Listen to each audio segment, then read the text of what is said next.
ইমদাদুল আজাদ। ইমদাদ, জানাবেন বিরতির পর কারা কারা সাক্ষ্য দিচ্ছেন আর কি বলছেন সাক্ষীরা?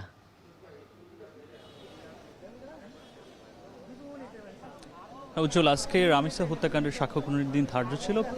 বেলা 1টা পর্যন্ত 10 জন সাক্ষ্য দিয়েছিল। এরপরে 1টা 30 পর্যন্ত বিরতি ছিল। 1টা 30-এর পরে আবারও সাক্ষ্য গ্রহণ শুরু হয়েছে।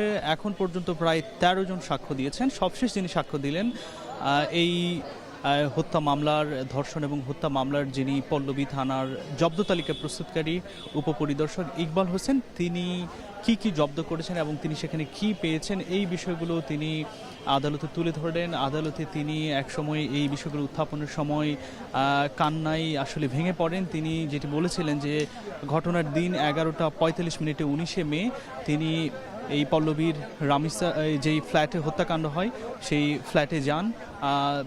তিনি সেখানে গিয়ে দেখতে পান এই শিশুটির, বিশেষ করে বাথরুমে শিশুটির মাথা একটি বার্জার রঙের 25 লিটারের, প্রায় 25 লিটারের একটি বালতিতে ডোবানো ছিল এবং সেই মাথা একটি ওড়না দিয়ে, জর্জেট একটি ওড়না দিয়ে পেঁচানো ছিল এবং সেই বাথরুমে কয়েকটি ছুরি ছিল। এরপরে যে মামলার যে প্রধান আসামি সোহেল রানা এবং স্বপ্নার শোবার ঘরে তার মাথাবিহীন লাশ খণ্ড বিখণ্ড অবস্থায় পড়েছিল। এই বর্ণনা দেওয়ার সময় তিনি অত্যন্ত কান্নাজড়িত কণ্ঠে কথাগুলো বলছিলেন এবং এই সময় আদালতের এজলাসে আমরা যেটি দেখেছি যে এই আসামি সোহেল রানা এবং স্বপ্না নির্বাক দাঁড়িয়েছিলেন।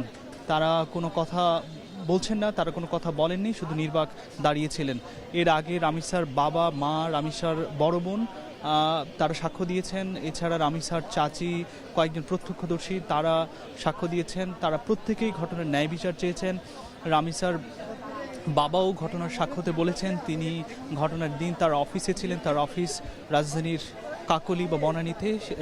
রামিসার মা যখন তাকে ফোন করে জানায় যে রামিসাকে খুঁজে পাওয়া যাচ্ছে না, এরপরেই তৎক্ষণাৎ তিনি অফিস থেকে ছুটি নিয়ে এই ফ্ল্যাটে এসে দেখতে পান ফ্ল্যাটের নিচে মানুষ ভিড় করে আছে। এরপরে যখন যেহেতু তারা একই পাশাপাশি ফ্ল্যাটে থাকতো, ভিকটিমের পরিবার এবং ধর্ষণকারী এই একই ফ্ল্যাটে থাকার পাশাপাশি তাকে ধর্ষণ করে হত্যা করার পর মূলত সোহেল রানা এবং স্বপ্না তাদের ফ্ল্যাটের দরজা বন্ধ করে রেখেছিল ভেতর থেকে। এরপরে মানুষজন যখন বাইরে থেকে দরজা ভেঙে ভেতরে ঢোকে, এরপরে তারা দেখতে পান যে মেঝে প্রচণ্ড রক্তাক্ত অবস্থায় রয়েছে।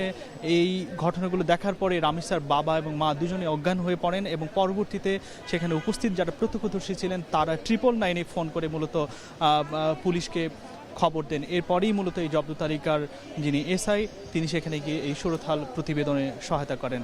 তো উজ্জ্বল, এই ছিল আমার কাছে এই নিম্ন আদালত থেকে সবশেষ। আদালত প্রাঙ্গণ থেকে যুক্ত ছিলেন ইমদাদুল আজাদ।